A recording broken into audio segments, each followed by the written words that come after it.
사람은 누구나 다 평안을 원합니다. 소극적으로는 안정이라고 하고 적극적으로는 평안이라고 말하죠. 성경적인 용어로는 평강이라고 말해요. 또는 화평이라고 말합니다. 신곡을 쓴 시인 단테는 평화란 모든 종류의 화살이 겨냥하는 표적이다. 모든 사람이 가장 갈구하는 게 평안입니다. 그런데 누가복음 19장 41절로 42절에 보면 예수님께서 가까이 오사 성을 보시고 우시며 이르시되 너도 오늘 평화에 관한 일을 알았더라면 좋을 뻔하였거니와 지금 내 눈에 숨겨졌도다. 한탄하시면서 우시면서 탄식하시면서 말씀하신 거예요. 이 감람산 언덕 위에서 저 예루살렘을 내려다 보시면서 탄식하면서 예수님이 우셨어. 안타깝죠. 평화를 갈구하면서도 평화가 무엇인지 몰라요. 행복을 위해서 새벽부터 밤까지 뛰면서도 아직도 행복이 무엇인지를 모르고 있어. 그렇게 평화를 갈구하고 평화를 원하면서도 평안의 길을 잘 몰라. 성경은 분명히 말씀합니다. 평안의 길을 모를 뿐만 아니라 그 길이 숨겨졌다. 현실이 문제가 아니라 이상의 문제가 있어. 평안을 지향하는데 이 평안이라는 이상 그 자체에 병이 든 거예요. 목적이 잘못된 거예요. 소원 그 자체가 이미 잘못됐어. 생각이 병이 들었어요. 잘못 생각하고 있어. 평화가 뭔지를 몰라. 그렇게 행복하고 싶다고 하면서 소원이라고 하면서 평안을 달라고 화평해야 되겠다고 부르짖는데 거꾸로 가. 진정한 평화가 뭔지를 보라. 무엇이 평안인지, 무엇이 평안인지, 어떻게 하면 행복한 길인지를 몰라. 안타까워서 주님이 슬퍼하시면서 탄식하면서 답답해가지고 우시면서 말씀하신 거예요. 우리가 잘 아는 공산주의자 마르크스는 세계의 문제는, 최대의 문제는 평안이라고 했어요. 그가 생각하기를 평안하기 위해서는 경제 문제가 해결되어야만 한다고 생각했어요. 이 먹고 사는 문제가 해결되지 않으니까 그렇게 싸우는구나. 여러분, 동물은요 분명히 배만 부르면 안 싸웁니다. 평안해요. 그렇게 으르렁대고 약육강식 무서운 싸움을 벌이지만 배부른 동물은 절대 발성을 부리지 않아. 그 무서운 사자도 자기가 다 배만 채우고 나면 옆에서 토끼가 뛰어놀아도 상관없어. 네, 이게 동물의 세계예요. 그래서 마르크스가 경제 문제만 해결이 된다면 모두가 배만 부르면, 배부르기만 하면 싸우지 않고 세상에는 평안이 오겠구나, 그렇게 생각을 했어. 그래서 많이 가진 자를 나눠주면 되겠다, 분배만 잘 이루어지면, 그렇게 생각을 했어. 하지만 그 생각이 얼마나 잘못된 것이고 착각인지를 알아야 돼. 사람은요 동물보다 못해. 동물은 자기가 먹을 것만 먹은 다음에는 더는 욕심 안 부려. 배부르면 막 또 먹거나 그러더라. 사람은 배가 불러 충분히 먹고도 남아. 그런데 또 가지려고 그래. 그만하면 충분한데도, 아니 그만하면 너무 많이 가졌는데도 남의 것이라도 빼앗아서 더 가지고 싶어. 그래가지고 싸우고 자기 스스로도 평안이 없고 그렇게 많은 사람을 괴롭히고, 그래서 이 세상에 평화가 없는 거예요. 아니 지금 러시아와 우크라이나가 배가 고파서 먹을 것 때문에 싸우는 게 아니에요. 깊이 생각해야 돼요. 평화에 관한 일을 알지 못하고 있어. 이 죄라는 것이 우리 마음속에 이 욕망, 욕심이라는 이 교만 때문에 눈이 어두워져서 평화에 관한 일이 숨겨져 있어요. 평화를 원하는데 숨겨져서 평화를 그렇게 간구하면서도 싸움을 일으켜. 이건 어떻게 보면 심판입니다. 평화가 무엇인지도 모르고, 기쁨이 무엇인지도 모르고, 어떻게 보면 참 사람이 그렇게 어리석고 미련해요. 어리석은 부자 이야기를 예수님 말씀하셨잖아요. 그렇게 싸놓고 그래도 평안이 없어. 돈을 산더미같이 싸놓고도 평안이 없어. 기쁨이 없어. 왜? 그 욕망, 그 마음속의 교만, 그 욕심, 죄 때문에.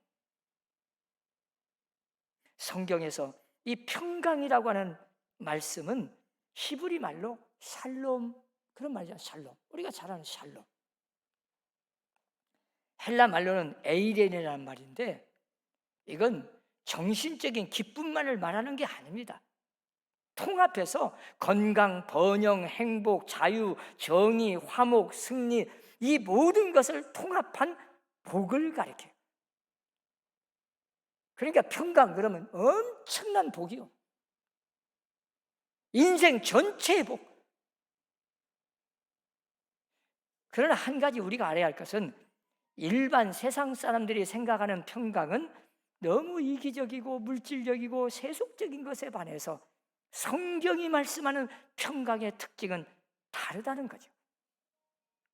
성경에서 말씀하는 평강은 먼저 하나님과의 관계를 회복하는 거예요. 하나님과의 관계가 제대로 맺지 못하면 우리는 진정한 평화를 얻을 수가 없어요.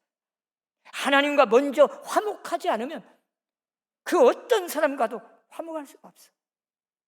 그래서 가장 먼저 성경에서 말하는 평강은 하나님과 화목하라. 이걸 먼저 우선순위로, 죄 문제를 해결해야 돼. 죄 사함받은 그 기쁨, 감격이 없이 하나님이 주시는 평안을 누리지 못하면 내가 아무리 노력하고 사람과 화해한다고 되는 게 아니야. 가장 먼저 하나님과의 관계, 최우선이고 기초요, 기초. 여러분은 하나님과 먼저 화목하시기 바랍니다. 그래서 우리 말로 번역할 때는 평강이라고도 하지만 화평이라고 번역을 많이 해요. 예수님께서 마태복음 5장에 팔복을 말씀하실 때 그 마태복음 5장 9절에 보면 화평하게 하는 자는 복이 있나니 그들이 하나님의 아들이라 일컬음을 받을 것임이라. 화평하게 하는 자는, 영어 성경에 보면 피스메이커잖아요. 능동형이에요. 화평은 저절로 오는 게 아니에요. 가만히 있다고 화목이 되는 게 아니에요. 화평은 만들어 가야 돼. 적극적으로 내가 먼저 양보하고 내가 먼저 손을 내밀어야 돼. 내가 먼저 가서 화해해야 돼. 내가 먼저 손해를 보고 각오하고 내가 희생하고 내가 욕을 먹어도 화목을 만드는 자, 그 자가 제일 복받은 자요 하나님의 자녀가 할 일이라고 말씀하셔. 그리스도인은 언제나 하나님과 먼저 화목한 다음에 어디를 가다 누구를 만나든 언제나 가정에서나 직장에서나 교회에서나 누구를 만나도 화평을 만드는 자가 그리스도인인 거예요. 우리 선함교회 성도들은 오늘 이후로는 부모와 자식과 형제와 부부 간에, 이웃과의, 성도들 간에 화목을 만드는 성도들이 다 되시기를 주의 이름으로 축원합니다. 그래서 하나님과 먼저 화평하면, 그 기초가 쌓여지면 하나님의 성령이 역사해서 하나님이 주시는 평화를 누리고, 그때부터 화목이 시작되는 거예요. 그게 출발점이요. 이런 관계성을 가리켜 화평 혹은 평강이라고 번역을 한 거예요. 예수님께서 요한복음 14장 27절에 보면 친히 말씀하셨어요. 평안을 너희에게 끼치노니 곧 나의 평안을 너희에게 주노라. 내가 너희에게 주는 것은 세상에 주는 것 같지 아니하니라. 세상에서는 돈 많이 벌면, 출세하면, 내 욕망 채우고 내 소원이 이루어지면, 세속적인 것 이루어지면 기쁘고 편안하다고 해. 그런 평안이 아니에요. 성경에서 말씀하는 이 평강, 평안은, 주님이 주시는 평안은 그것과 달라. 이 평강의 개념을 다시 한번 우리가 생각해야 돼. 행복이 무엇인지, 진정한 평안은 무엇인지, 그것부터 우리가 생각을 해야 돼. 여러분, 예수님은 평강 속에 계셨어. 평강하셨어. 평안하셨어. 행복하셨어. 여러분, 예수님의 33년 생애를 잘 보세요. 얼마나 행복하신지 아요? 근데 세상의 눈으로 보면 참 불쌍한 자요. 욕먹고, 비난받고, 배신당하고, 고난받고, 그 고생하다가 십자가에 엄청난 고통을 당하면서 비참하게 세상을 떠났어. 실패자요. 저 문선명이 말대로 세상 사람의 눈으로 볼 때는 참 불행한 사람이, 안타까워. 그런데 신령한 눈으로 바라보세요. 영적인 눈을 뜨고 예수님의 세계를 잘 보세요. 예수님은 행복하셨어요. 예수님은 언제나 기쁘고 감사하고 평안하셨어요. 그 십자가를 지면서도, 그 엄청난 고통 속에서도 하나님께 감사했어요. 하나님께 영광을 돌렸어요. 사도 바울 보세요.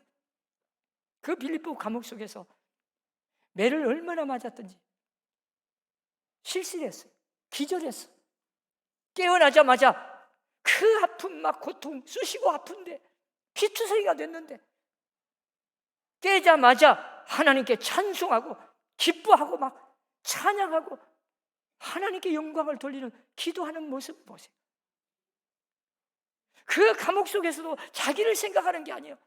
저 교회를 생각하고, 나보다는 언제나 교회를 먼저 생각하셨어요. 그리고 기도하셨어요. 감사했어요. 그리고 외쳤어요. 항상 기뻐하라. 쉬지 말고 기도하라. 범사에 감사하라.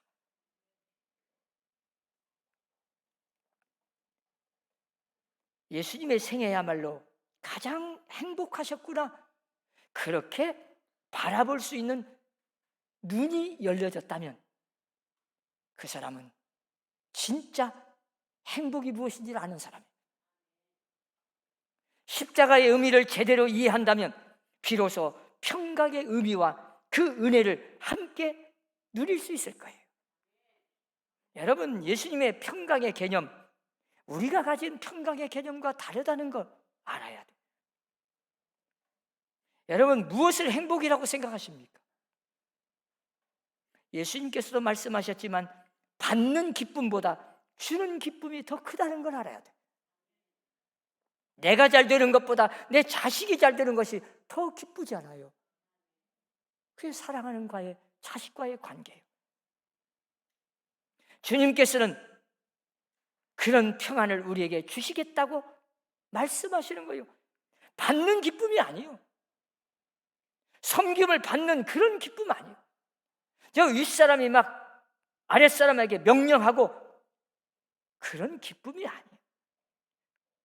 놀고 먹는 그런 기쁨이 아니에요.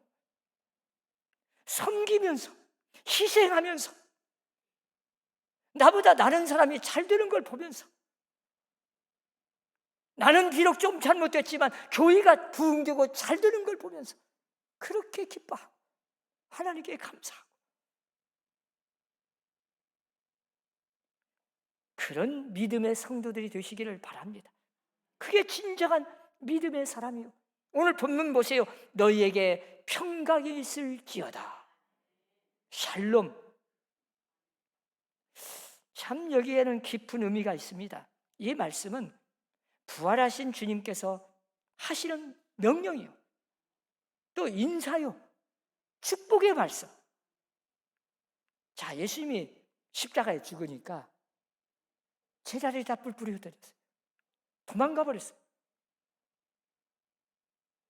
예수님을 십자가에 못 박여 죽인 자들이 가만두지 않겠죠. 얼마나 두려웠겠어요. 골방에 들어가 문도 열지 못하고 문고리 걸어 잠그고 불안해가지고 벌벌 떨고 두려움에 휩싸였어요. 공포심에 질렸어요. 발자국 소리만 나면 우리 차 보러 오는 거 아닌가?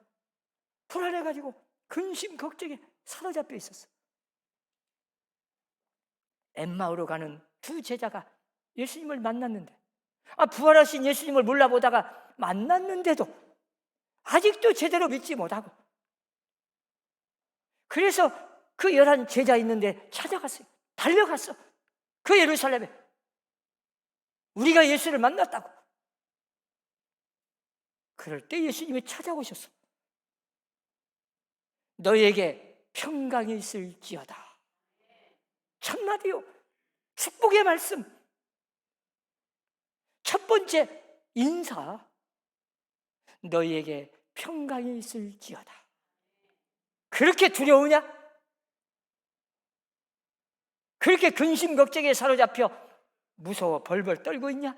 행여나 죽을까 봐? 두려워하지 말라. 무서워하지 말라. 나는 부활이요 생명이다. 죽음의 문제, 이것만 해결하면 두려움이 다 없어지는데 말이에요. 이 사람의 두려움 중에 제일 두려움이 뭐겠어요? 죽는 두려움. 왜 평안이 없습니까? 두려우니까. 미래가 불확실해. 어떻게 될지 몰라 막 이래서 근심 걱정하고 불안한 거예요. 그래서 평안이 없는 거예요. 우리는 저 미래 하나님 나라가 약속되고 천국 가요 오늘 떠나도 영생을 소유하고 죽음의 문제를 해결한 사람들. 죽음의 문제를 해결했는데 뭐가 두렵겠어요? 주님이 오늘 우리에게 찾아와서 말씀하시는 너희에게 평강이 있을지어다. 나의 평안을 너희에게 주노라. 세상에 주는 그런 평안 아니다. 하늘의 신령한 기쁨, 성령이 주시는 그 평안, 그 어떤 환난과 역경 시험 속에서도 우리는 영원한 생명을 얻고 부활하신 주님만이 하실 수 있는 평강을 선포하시는 그 말씀, 주님이 우리에게 그 평강을 주시겠다고 약속하시고 말씀하시잖아요.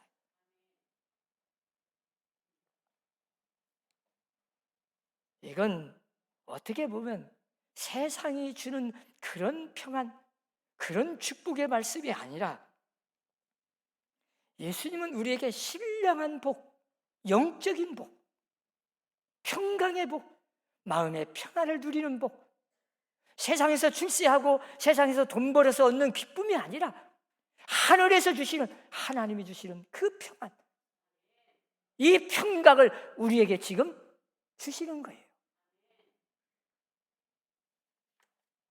예수님께서는 평강이 있을지어다. 어찌하여 두려워하며 어찌하여 마음에 의심이 일어나느냐? 봐라, 나는 살아났다. 나는 죽음으로 끝난 게 아니다. 그 죽음 두려워하지 말라. 나를 믿는 자는 죽어도 살아난다. 무릇 살아서 믿는 자는 영원히 죽지 아니할 테니 그 죽음 두려워하지 말고 나를 봐라. 내가 이렇게 살아났지 않느냐? 부활하신 주님이 지금 우리에게 찾아와서 첫 번째 인사, 첫 번째 축복의 말씀, 너희에게 평강이 있을지어다. 평안할지어다. 평안을 너희에게 주노라.